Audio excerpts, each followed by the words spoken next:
是贝蒂，大家好，今天我来自我介绍，我叫苏少婉，我是万隆人，我有一个弟弟。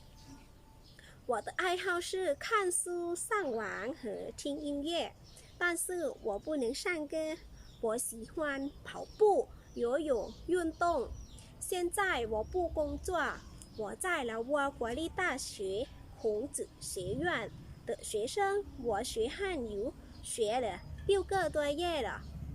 每天我去上课，从我家到学校用30分钟就到。我有空的时候，我想做中国菜。我喜欢中国人，也很喜欢中国菜，所以我想去中国天安门。我很高兴认识大家，谢谢，拜拜。